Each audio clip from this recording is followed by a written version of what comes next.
We are at Sweetwater Creek and we're gonna start on the trail. You can go straight to the ruins if you go that way, but we're gonna go counterclockwise, which loops you behind the visitor center.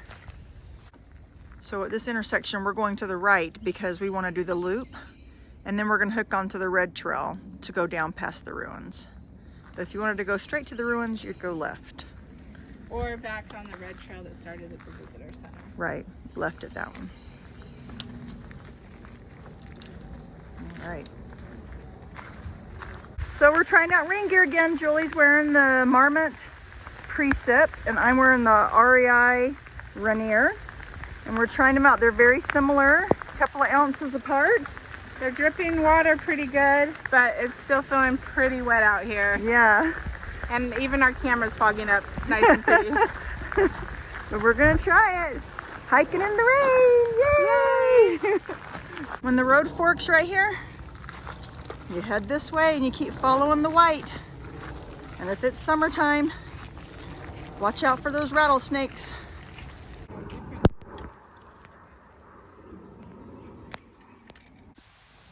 So up here you can follow the trail down the stairs and head that way and follow the creek. Or you can take a second to come out here and look at the pretty falls. You can already start to hear them.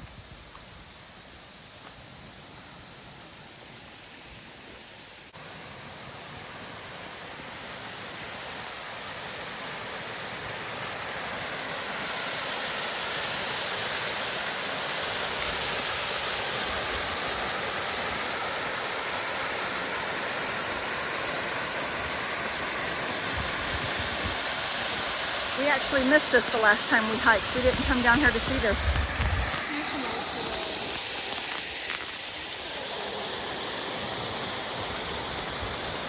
Even the erosion through there is kind of cool.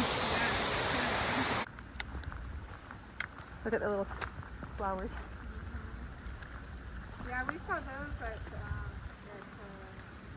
I love the moss-lined creek beds. So pretty. And just the sound. I could live by a creek and sleep with that sound.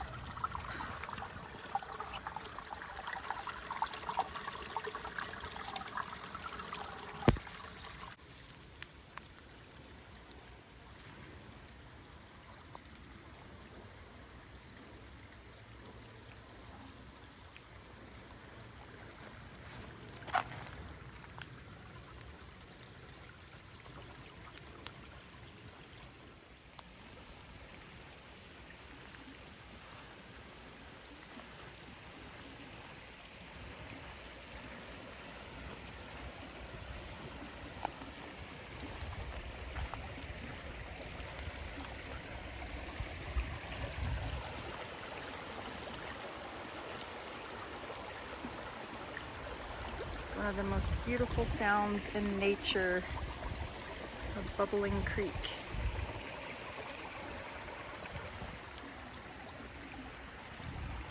And bringing Julie is like having a biology field trip. Get to learn all about the trees and plants. there you go if you want to watch. This is our fun. But it is beautiful. Just not like we wanted to be cool. Right, just that it's just authentically amazing. Look at all the rocks on the other side of this rock. Look how cool that is. That's amazing. Yeah, and look at like how it's a conglomerate, right? So there's chunks of. My sister would tell us exactly what kind of chunks those are. Well, we'll have to send her this clip and be like, tell us what that is, because that is fascinating. On your video, it almost looks like a coral reef again. Yeah. A tide pool. Yes. But it's so pretty. It just follows, the trail follows this cute creek. So much diversity. And by summer, you'll just barely be able to get little glimpses. So it's hiking in all seasons. You may say, oh, I've already done that trail. Have you done it in all the seasons? Because it changes. In the rain? It changes. Oh, and the rain has been such a surprising Because normally we like avoid, oh, it's going to rain all Sunday. Such a surprising beauty in the rain that I didn't expect.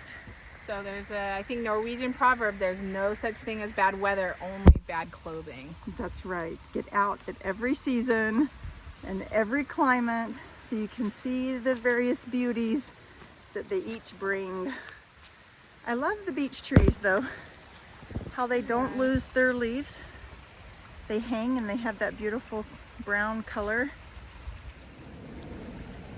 Little rocky bit of the trail here.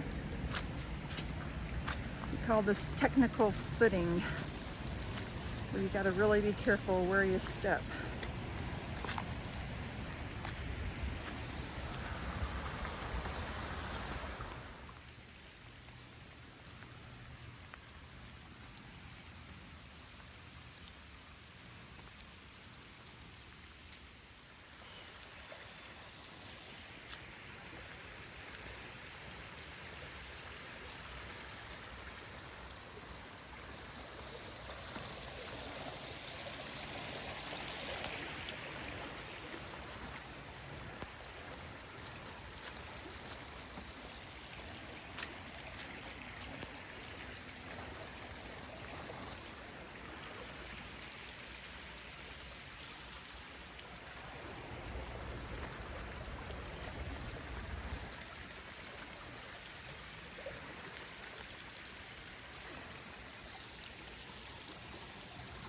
Someone lost a hat.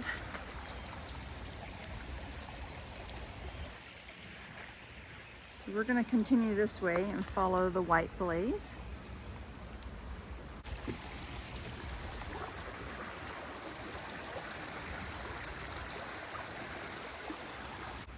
So we're going to follow up that hill, the white trail up there. So don't make a wrong turn. Here's another little turn off. You can go and see the pretty creek. It's showing on our little thing. Sweetwater Creek. Sweetwater Creek right there. Right here, going up. So we just came along a tributary, a small tributary that's dumping into this beautiful Sweetwater Creek. We're gonna go take a look at that.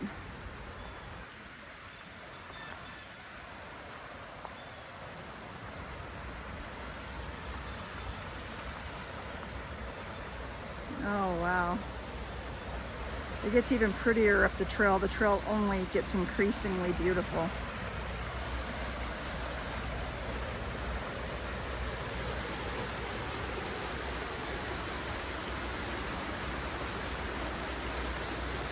You see all the little water droplets on the tree and all the little spring leaves popping out.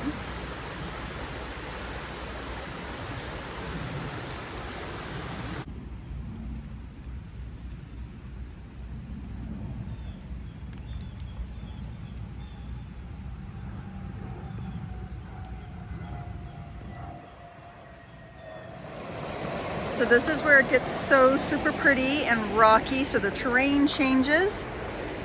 And look at this cool mushroom stump. I always stop for mushrooms. They are so cool.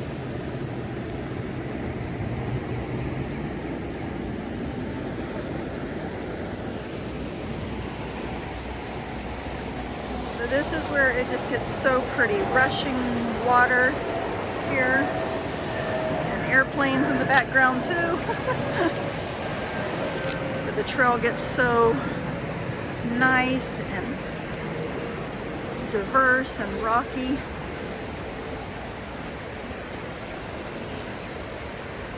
And it just is gorgeous.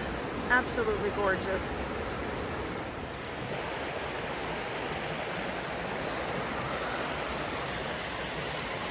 It's the white trail of love.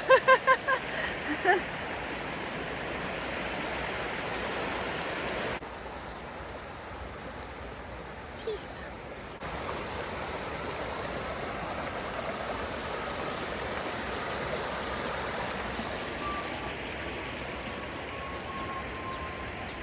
It's a little island right there.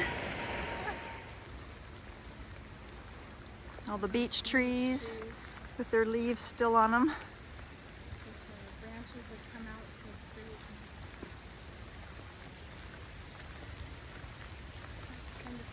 straight. You climb up the trail right here onto this rock, and you get even a prettier view. And down the trail you go.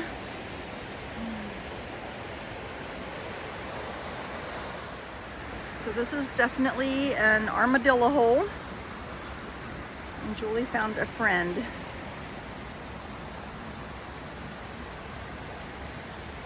A little tree frog. Oh, bye-bye. There he goes. Very cryptic. He's right here. Mm-hmm. So many different colors of spring.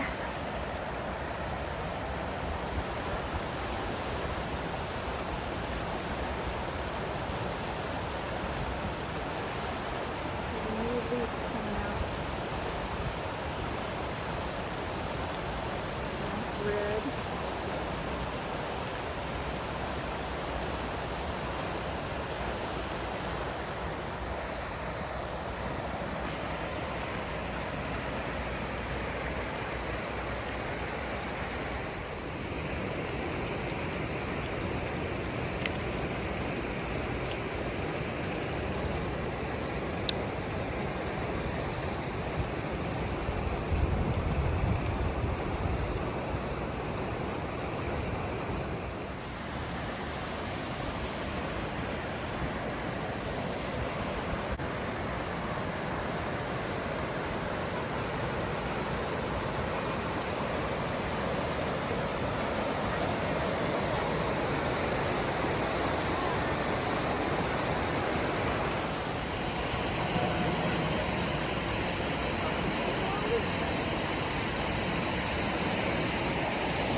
Location.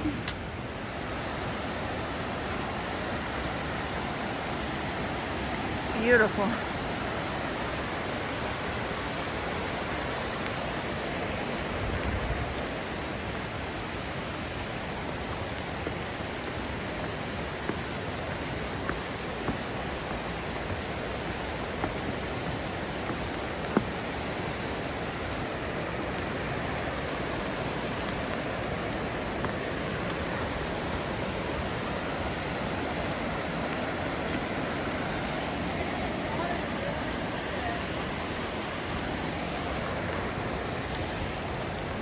All the water is roaring right through this Sweetwater Creek. Wow.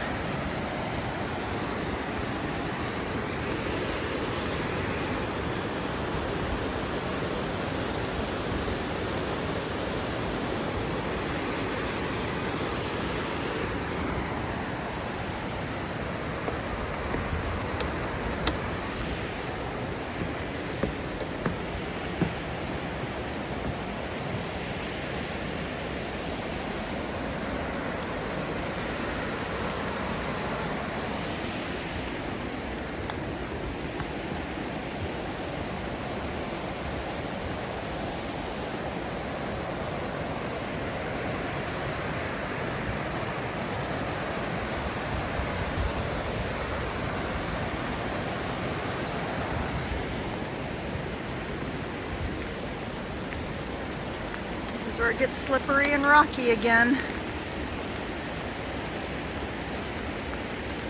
Okay, when we go over that set of rocks, you can see the white trail continues on up that hill. But Julie and I today are going to come down here and we're going to continue on the red trail. It's marked and it goes down closer to the river, where the white trail goes along up into the forest.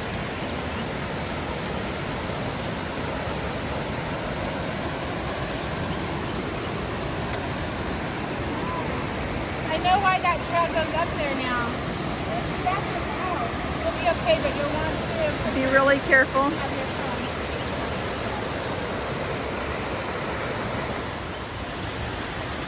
This is classic trail erosion. The water just runs down here and it just washed that last step out.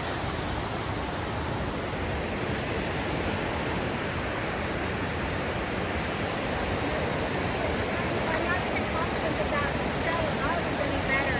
Yeah, Under the tree, you don't feel it. okay.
This is beautiful.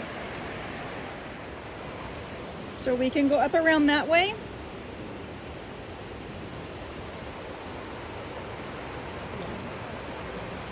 This tree is so cool though, look at it. She's amazing.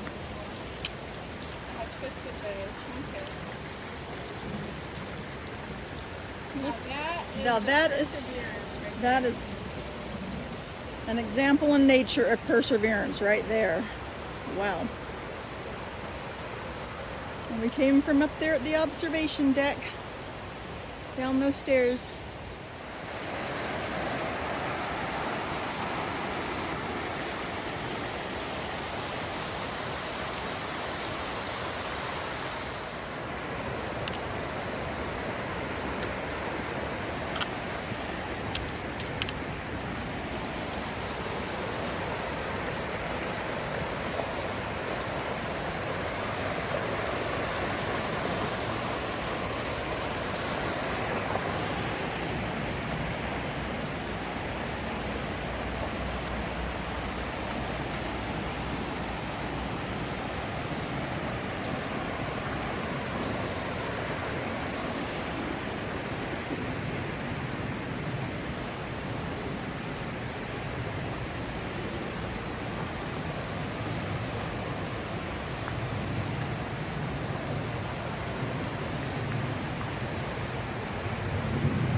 And here the trail as it comes along the river. It comes up to these old ruins.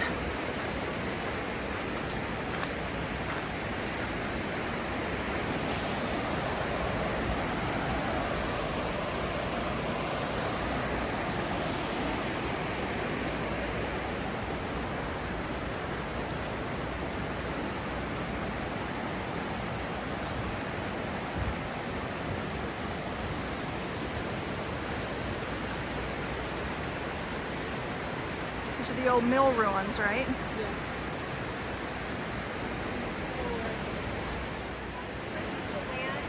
The textile mill constructed in 1847, and in December of 1849, Sweetwater factory opened its doors for the first time. And then it goes through all of the history. Okay, but then it was the mill was powered by Sweetwater Creek, which you'll see on the other side, turning undershot of brass mill style. It's really cool. That weighed 45,000 to 50,000 pounds. The water wheel turned the drive shaft that would power every piece of machinery in the factory. It was operated mostly by women during the war years, the majority of men being off fighting in the war. In 1863, a local militia called Alexander's Company was created to protect the factory and its goods from robbers desperate to obtain cloth. Their term of service ended February 1st of 1864. This unit never saw any war action, but in July 2nd of 1864, Union Cavalry, the 1st and 11th Kentucky Cavalry, under the command of Lieutenant Colonel Silas Adams, and the 14th Illinois Cavalry under Major Howland Tompkins, arrived and occupied the town of New Manchester without firing a single shot. But in July 9th, the factory buildings and company store were burned to the ground. The factory workers, men, women, and children were now prisoners charged with treason. They were taken to Marietta, where they combined with the Roswell factory workers being detained at the Georgia Military Institute. These two groups were transported to Louisville, Kentucky by train. They were detained there until they signed an oath of allegiance to the United States, whereupon they were released to stay north of the Ohio River. Those that did not sign the oath were kept as prisoners of war until the war ended. When the Civil War ended, a few citizens returned to the area, but there was no factory to provide work. They did not resettle on Sweetwater Creek. Wow. So there you go. There's the history. Cool.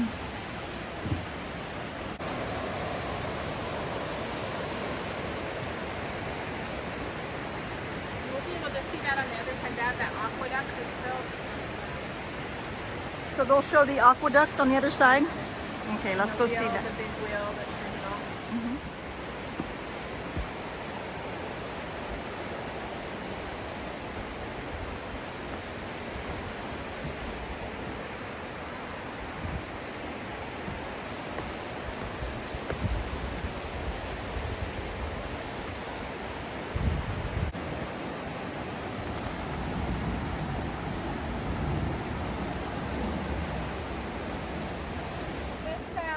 This diagram shows really well, but you can see right there, that big archway is where the water flowed into the plant for where the water will turn. And here on the side, they have a nice figure that kind of shows where the water is going in, and then some of the up close part of the water wheel.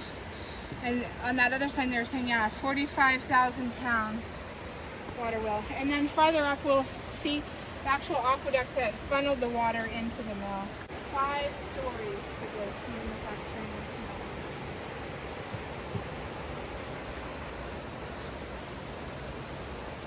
So it was 5 stories high? Yep, 5 stories with a small basement. So they had different rooms where they did different things. For picking the cotton, the card room, the spinning room, the garret room, and then the weaving room on the 5th floor, the upper level. And what kind of mill was this? It was a fabric mill? Textile mill, cotton. You can see some of the basement area over there.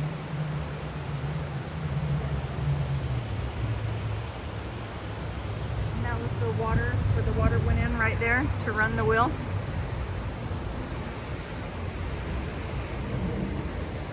That is really neat.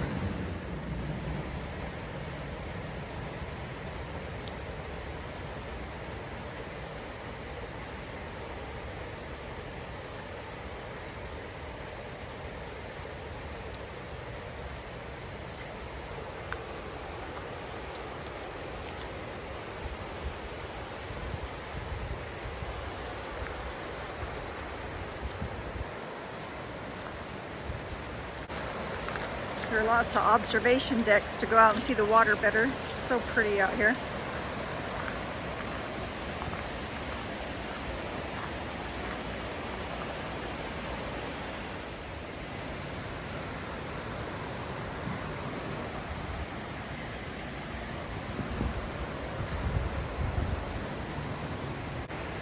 So you can see how this part of it's super straight. So this was made as a canal to funnel the water over to the mill.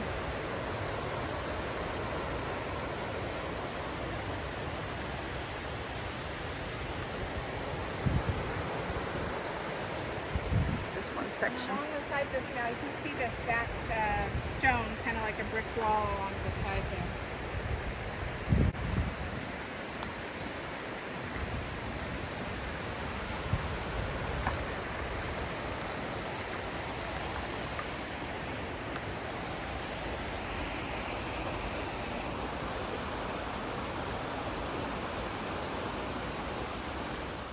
so this is where the red trail makes a turn.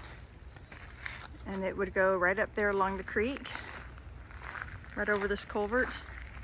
And that goes back to the visitor center, right? Yes.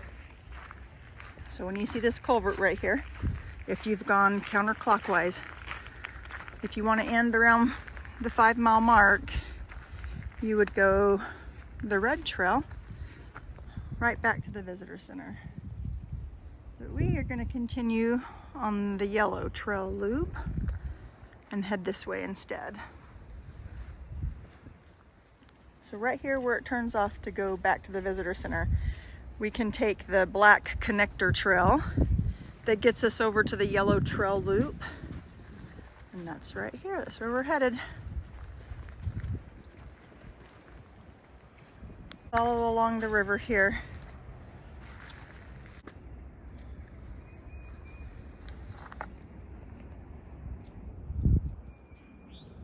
That pile of plastic.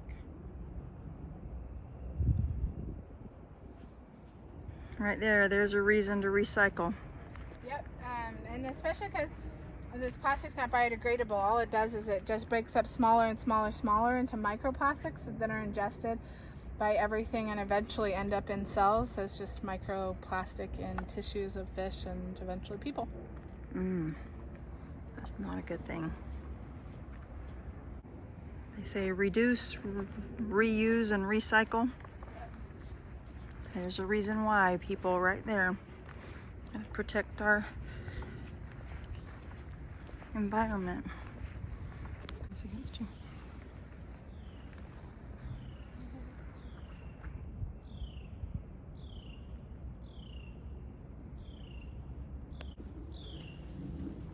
Okay, so after following the river right there for a while, this is where the yellow loop begins.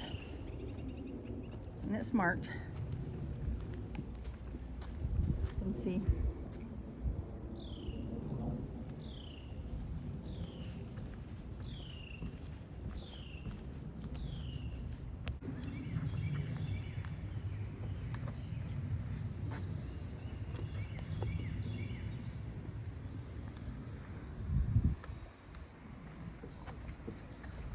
All the spring baby leaves are coming out.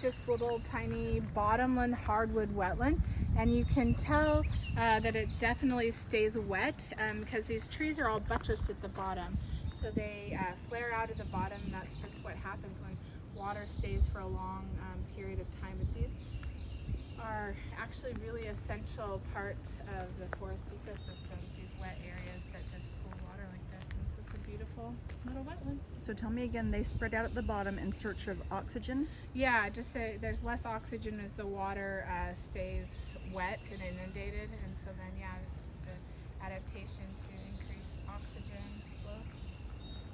And then the moss is just evidence of that continued moisture. Which is like everywhere. Yeah. Everywhere. The pretty yellow flowers we saw are actually called jessamine. Yellow jessamine. They were like scattered all over the trail back over the rocky area. So it's known in the South by several names, including Carolina jessamine, poor man's rope, or yellow jasmine. There you go, that's where we had it. It has been known as the pride of Augusta because it's found abundantly near Augusta, Georgia. So here's where the actual yellow trail loop begins. You can go counterclockwise or clockwise. Goes both ways. So the red leaves that are coming out are some type of maple. The Samara, so it's the seed part of the maple. Oh, okay. That's why I love hiking with you. It's like a biology lesson. And that's the bridge we just went across. The trail went all the way around. Pretty charming little part of the yellow trail.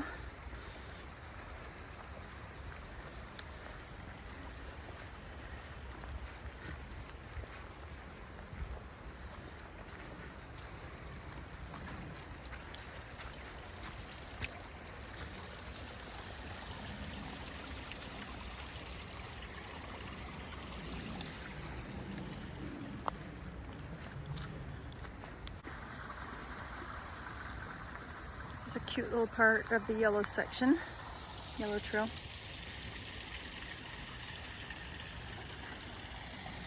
There's a little mini creek waterfall.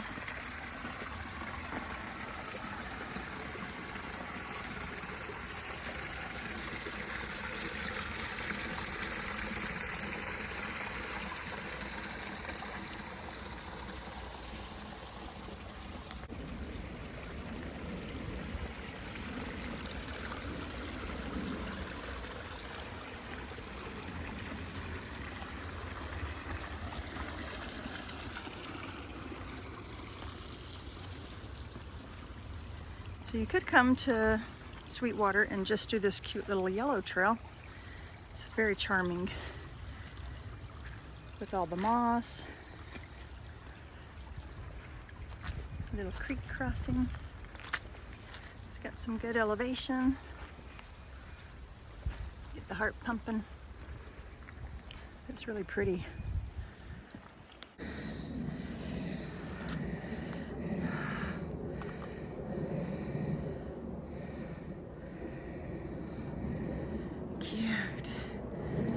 So here's our split. We got to the top of the yellow trail.